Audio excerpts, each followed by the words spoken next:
Hello, I'm Sam Eckman of Gold Derby here with John Hawkes of True Detective Night Country. And John, this show takes place in Alaska, but you all shot on location in Iceland. And I'm just wondering how being in that type of cold, remote location influenced your preparation for this show and for the character. I got a lot of warm clothes in preparation to begin with, and a lot of vitamin D, as there would not be much sunlight. Depression is a real issue at that kind of latitude. Um, Iceland itself was not quite as cold as I'd expected, but it was often very cold. We were perhaps 20 miles from the Arctic Circle, maybe even closer than that, on a couple of nights, very chilly. The thing about Iceland is the winters that I grew up in Minnesota are colder, actually. Iceland's at a very high latitude, but is warm because of, just odd weather, kind of trade winds, whatever it is that makes it, I wouldn't say temperate, but livable compared to, say, northern Alaska, where we couldn't shoot because equipment would not even really work there, and there's no place to put cast and crew in a tiny town. So Iceland was chosen. It was great, and it was, the show is night country, and it all takes place in the darkest time of the year. So we didn't have to pretend that it was dark and windy. But I guess I was you prepared as much as you can be for what's to come, and then you just start doing it. You just get in and go. Yeah, and you play Hank, and there's what I loved about that character is that he makes bad decisions. He makes, not so great decisions, but I couldn't help but feel for him at the same time, like especially when that, his mail order bride, he's standing there waiting at the airport and is ghosted. Is there any part of him that knows that he's being catfished and just ignores it? What do you think that relationship is like? I think that first off, it's wonderful that you found something to, if not cheer for, at least sort of relate to in Hank. I think that's really important part of our stories and in our storytelling across the world, is that when you are allowed to see inside of a person, when you get to know their story, you can't help but at least have some empathy for them. And I think that's really an important gift to us as an audience and as people that stories give us, and often overlooked. But Hank, I think Hank plays dumb more than he is dumb often. Um, he's carrying a very deep secret, as far as what he's had to do for the mine in the town, regarding Annie K. But as far as his mail order bride, I think he believes. I think there's even, and I can relate to this, even though facts are telling you kind of one at a time that your dream is not what you think it is. You've come far along enough in it, and it's all you have at that point. So I think when she doesn't arrive, he realizes really quickly, okay, I get it. There's a couple of dudes somewhere in some foreign country who pretended to be this person, and they've taken a lot of money away from me that I don't really have to give. And I think at that point it just becomes cover, to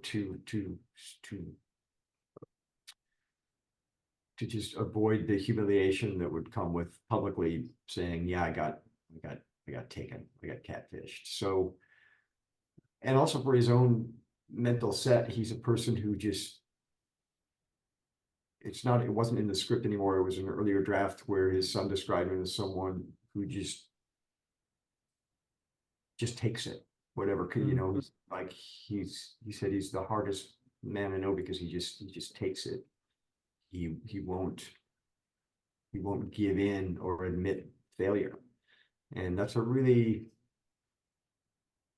it's an admirable quality in some ways, and a kind of diluted, you know, quality in others, but there's something about a person who doesn't have the tools to solve their Mm. problem, but rather than wallow in self-pity, continues to just hammer away with their fists if they have to when they need a sledgehammer to get through the wall. So it's a little brutal and unpleasant really to think about, which I had to think about a lot as I was Yeah. working. But there's something else so yeah, admirable again about someone who just doesn't sit down and whine, but instead just kind of puts on a public face. It's not healthy. Puts on a public face of every I got this, I got everything's under control when inside they're falling apart. Mm. Well, Hank is at the center of, I think, one of the most shocking moments of the entire series when he comes in to confront Danvers, Jodie Foster's character, and is going to shoot her. And then his son turns the tables and shoots him. And just moments before, in a couple scenes before, he's saying, "I'm not a killer," very adamantly. What pushes him over the edge to such a decision? I would argue that he was never going to kill Danvers. Mm, I mean, once he'd have done what he had to do, this is his really last chance. He's basically lost his chance at love. He is losing in this up to this moment his son's love and respect to his boss, and the job that he covets, the career that he wants is falling away from him. Now he'd been promised chief of police for doing the work he'd had to do with Annie Kay to dump her body and mutilate her body mhm. in a way that would send a message to the village, and he was deceived in that moment and not made chief of police. So I guess I'm just getting up to the moment where Hank shoots Otis, which he doesn't want to do, but it's just more of a yeah, this is a guy who's you know hanging from his last thread, and there's a desperation there. So I don't think he really shooting Otis is an impulse. His son shows up, and here's one last appeal: help me with the body. Let me get the body. Let's get the body to the truck. This can all work out. And when Danvers just keeps saying, and we kind of worked on the scene for a long time together to try to get it into shape. Issa Lopez, who created the series and wrote most of the episodes, directed it all. Kaylee Reese, Finn Bennett played my son, myself. We took a whole weekend trying to get this scene hammered into shape. It was difficult, but I loved how Danvers kept saying, think. There was all these lines that were replaced with things like think prior, think. And when I see that it's all screwed up, it's not going to happen. I've lost the love of the woman. I'm not going to end up chief of police. And finally, the last straw to me is my son saying through his yeah, my son basically not helping me, but by not responding when I'm saying, help me, I need your help. Um, at that point, Hank comes clean. He says, I need you to know something. I didn't kill Annie K. I just moved the body. Um, and that's kind of his last. He knows these are his last words, and I would argue that he's not going to shoot Danvers ever, Mm. ever. He's slowly, if you want to shoot Danvers, he's slowly raising his weapon. I was asking, it wouldn't have probably worked, but I was hoping to somehow see that my finger, rather than be on the trigger, was along the side of the barrel of the weapon, which is ready position rather than getting into fire. So just kind of raising it, a kind of suicide by cop move, I suppose, at that point. He's got nothing left. So yeah, I don't think he's going to shoot Yeah. Danvers. This is just the best. This is all he has at this moment, is just to go. Why would he shoot her? His time's done. And so Well, it's yeah. interesting you frame it that way because one of the most heartbreaking part of that whole sequence for me is that there seems to be a moment where we can tell on your face that he knows he's going to die and he knows that his son has chosen Danvers instead. Was that a conscious moment that you all choreographed together? Yes, yes. You don't want to really frame something too exactly, and you don't want to sledgehammer home these ideas, but I think that it's subtly put in. And so open to interpretation as well in a way, but I'm glad that you saw that. Yeah, I believe that what you said is exactly true. This is it's done, and he feels his son make his choice, and what's left at that point. It's interesting when you meet Hank, he has 2 weeks to live. It's very interesting to play those kind of characters. To kind of think of that as I was playing him, you don't want to think about that, but it's just something that was like, that's kind of interesting. You're Mm, seeing the breaths of this person. kind of meeting him as a doomed figure in a way. Yes. Yeah, I always kind of saw him as a ghost in an interesting way, partly as well.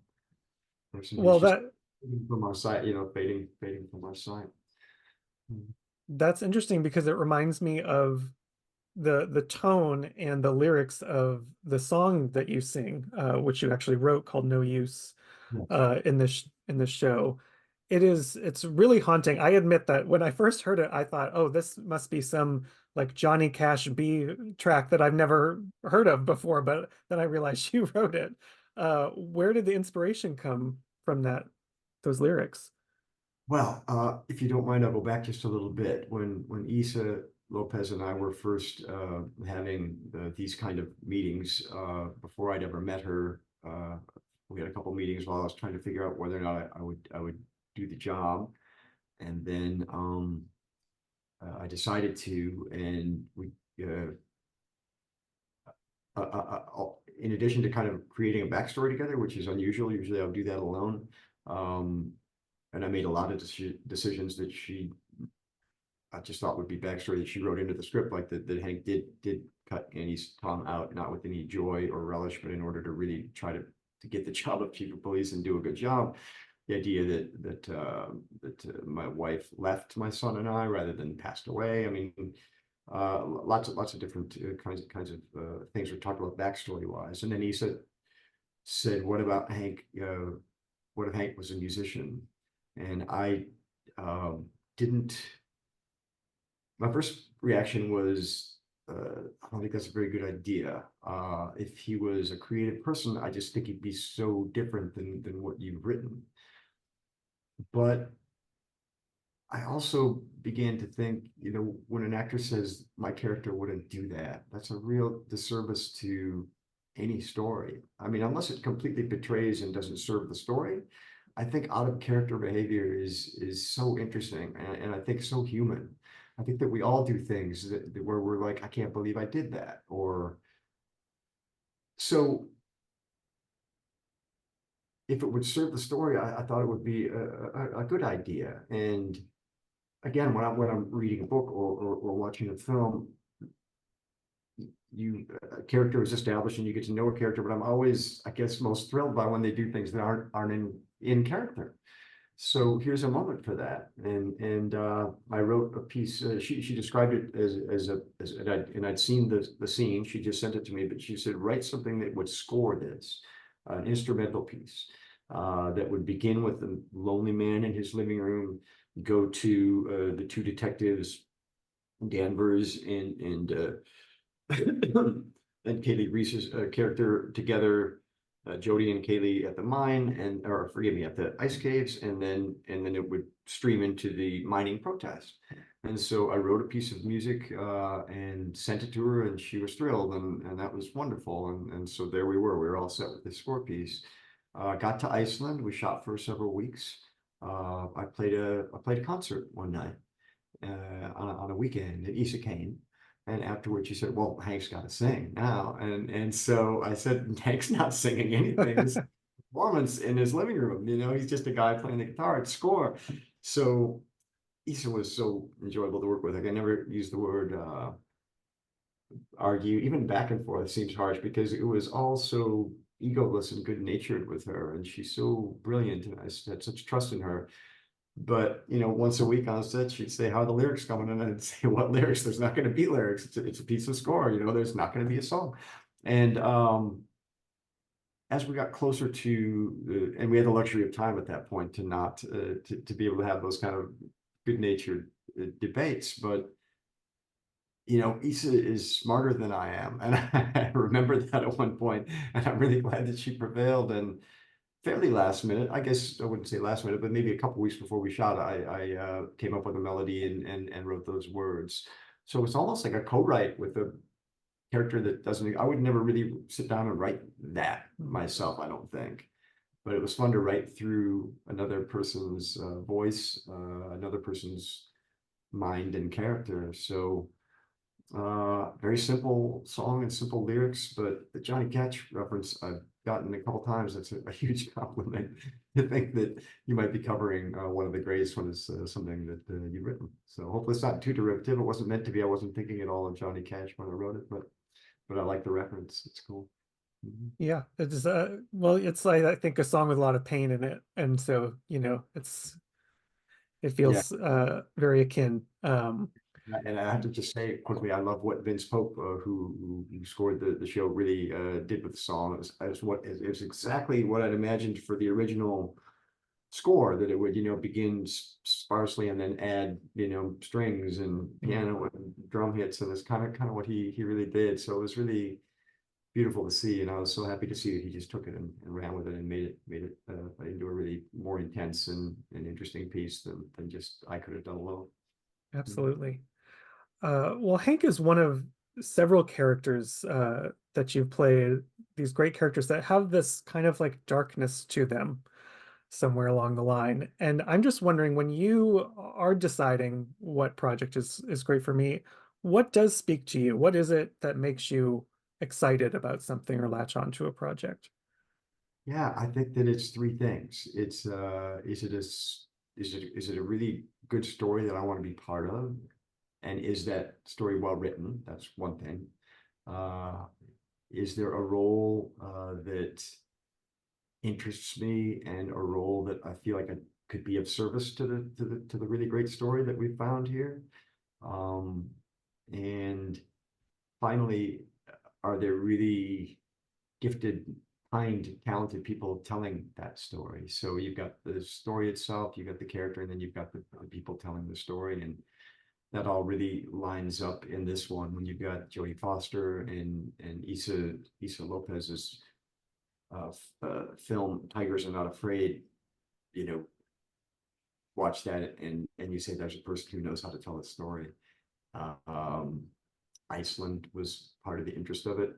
I was afraid of, but I was hesitant to to play this guy because it's a person in a lot of pain, and I'm not a don't have any formal acting training at all, but I certainly wouldn't say that I'm a method actor or really any kind of trained actor. But just reading something every day, even when you're not executing it and pretending and thinking, what would that be like? It begins to get inside of you. Uh, Certainly, I'm aware of, even when I'm shooting, that I'm on a movie set, but your mind knows these things as pretend, but your body, no one tells your body that all that stress and fight or flight, whatever it's feeling, no, there's no way to tell your body that that's not real. Your body's taking that on. And I've only kind of put all this together and heard it voiced.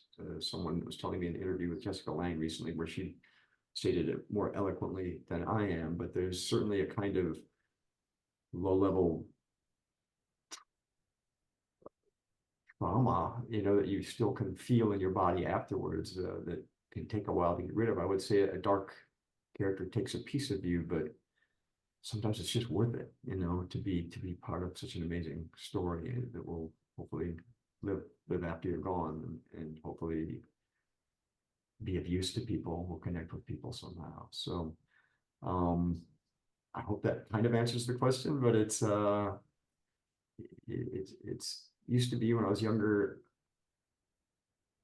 kind of when I was the first villain or two you play, there's a real joy in it, and then eventually it becomes pretty serious business, you realize, and that you need to be wary because they take a little piece of you. But again, it's certainly worth it. And I don't mean to be, overstating it, but it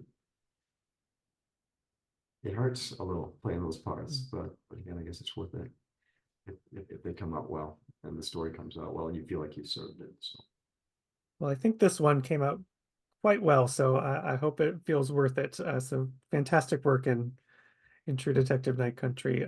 Thank you so much, John, for sitting Oh, down with me. Everyone great. out there watching, make sure you stick with Gold Derby the rest of the season. And John, thank you so much again. Thank you so kindly. Take care.